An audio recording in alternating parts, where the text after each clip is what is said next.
Poglejte igralno konzolo v dnevni sobi. Se zdi samo kot naprava za igranje? No, v zadnjih letih so te škatlice postale nekaj več. Postale so prave oblikovalske ikone, ki dejansko krojijo videz naših domov. Pa poglejmo si, kako se je to sploh zgodilo in kaj to pomeni. Torej, se vračamo k vprašanju. Je igralna konzola samo igrača? Na prvi pogled se zdi, preprosto vprašanje, ne? Ampak odgovor, ta razkriva eno presenetljivo zgodbo. Zgodbo o tehnologiji, o dizajnu in, če smo iskreni, na koncu tudi o nas samih. Ker dejstvo je, da danes te naprave niso več samo naprave. Postale so, sestavni del naše estetske in tehnološke identitete. So neka izjava o tem, kdo smo in kako si želimo urediti življenje. Ok, pojdimo malo globlje.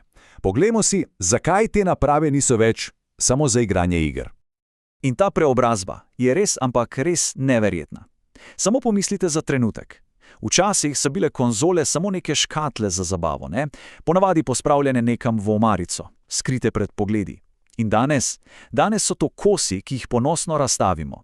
So simboli tehnološkega napredka, skoraj kot neke skulpture, ki postanejo osrednji del sobe in s tem definirajo celoten življenjski slog. No, danes na trgu kraljujejo 3 velika imena, ki jih vsi poznamo. Sony, Microsoft in Nintendo. Ampak tisto, kar je res zanimivo, je to, da ima vsak od njih popolnoma drugačen pogled na to, kaj naj bi konzola sploh bila. To niso samo 3 različne naprave, to so 3 različne filozofije. Začnimo recimo pri PlayStationu 5. Samo poglejte to obliko. Drzna, skoraj vesoljska, dobesedno kriči: "Hej, ne skrivaj me!" To ni ena tistih naprav narejenih za temno omaro. To je mišljeno kot umetniški predmet, ki se želi zliti s sodobnim minimalističnim domom. Potem pa imamo Xbox, ki gre v čisto drugo smer. Njegova oblika je stroga, arhitekturna, skoraj kot nek monolit. Tu ne gre samo za surovo moč, ki jo ima naprava. Gre za sporočilo. Sporočilo, da je to središče nečesa večjega, celotnega Microsoftovega ekosistema. Je portal do storitev v oblaku, do povezljivosti. In potem, seveda je tu še Nintendo Switch, ki gre po čisto svoji unikatni poti. Pri Nintendu ne boste slišali veliko o fotorealizmu ali o ekosistemu v oblaku, ne. Njegova filozofija je mobilnost, igrivost in družabnost. Switch je živ dokaz, da pri tehnologiji ni vedno ključna samo surova moč, ampak predvsem izkušnja, tisto, kar ponuja uporabniku. Skratka, če povzamemo, PlayStation stavi na vrhunsko zmogljivost in realizem, Xbox na svoj super povezan ekosistem in Nintendo na prilagodljivost in tisto edinstveno izkušnjo igranja. To so v bistvu 3 popolnoma različne vizije prihodnosti zabave, vsaka zapakirana v svojo prepoznavno obliko. Ampak te naprave jasno ne obstajajo kar tako, v nekem vakuumu. Postale so tako pomembne, da dejansko oblikujejo celotne prostore okoli sebe, zato si poglejmo, kako sploh ustvariti tak sodoben kreativni prostor. Prostor, kjer tehnologija in dizajn resnično sobivata v harmoniji. Ko se lotimo oblikovanja takega harmoničnega in hkrati funkcionalnega prostora, imamo v mislih 4 ključna načela. Prvo, vse se začne z ergonomijo, se pravi z udobjem. Drugo, ustvariti je treba pravo atmosfero. Tretje je modularnost, torej prilagodljivost prostora.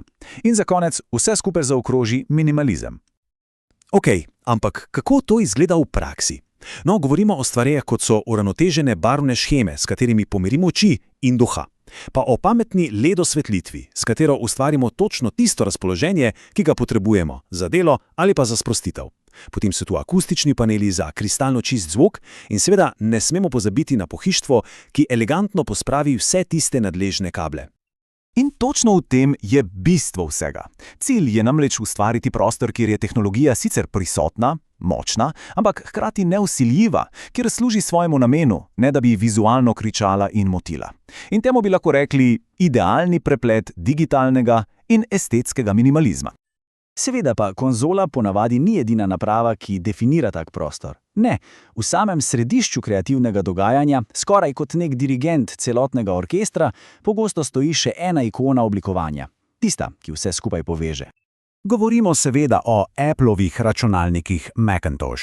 Njihova temeljna filozofija, in to je ključno, preprostost, zmogljivost in brezhibna integracija, je točno tisto, zaradi česar so postali srce neštetih kreativnih ekosistemov, za umetnike, oblikovalce, glasbenike, praktično za vse ustvarjalce po svetu. In ta misel, ki jo vidimo, res zadane v polno. Appleove naprave niso bile nikoli zasnovane zgolj kot orodja, ampak kot estetski predmeti, ki prostor dopolnijo in ga obogatijo. Zveni znano? To je podobno kot pri sodobnih konzolah, le da so pri Applu to vlogo razumeli že desetletja prej. Dobro, zdaj pa poskusimo združiti vse te elemente skupaj. Imamo torej konzole kot oblikovalske objekte, imamo pametno zasnovane prostore in imamo zmogljiva kreativna orodja. Poglejmo, kakšno vizijo prihodnosti nam vse to skupaj slika. Vse kaže na to, da vstopamo v neko novo dobo. Dobo, kjer se meje med igro, delom in umetnostjo popolnoma brišejo. Pomislite, konzola ni več samo za igranje, postala je medijski center.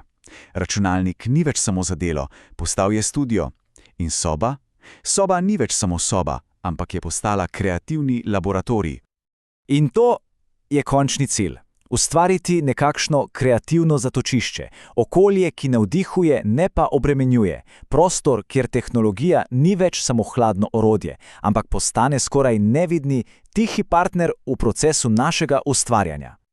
In kaj nas čaka v prihodnosti? No, obogatena in virtualna resničnost bosta fizične meje prostora še dodatno zabrisali. Konzole, te bodo postale pametni domači strežniki. Računalniki se bodo dobesedno stopili s pohištvom in celotno okolje bo postalo živo, interaktivno, skoraj da bo dihala z nami. Vse to nas na koncu pripelje do enega res ključnega spoznanja. Nova estetika tehnologije ne sloni na neki kompleksnosti in na množici gumbov. Ne, sloni na skrajni preprostosti, ker prava tehnološka dovršenost je dosežena takrat, ko je tehnologija tako elegantno integrirana v naše življenje, da postane skoraj nevidna. Manje, kot kaže, resnično več. Za konec pa še eno vprašanje, mogoče za razmislek. Morda ne gre več samo za to, kaj neka naprava tehnično zmore, morda je danes veliko pomembnejše vprašanje, kako nas ta tehnologija navdihuje, kaj nam omogoča, da ustvarimo in morda še pomembneje, kaj nam omogoča, da postanemo. Verjetno se prav v tem odgovoru skriva prava moč sodobnega oblikovanja.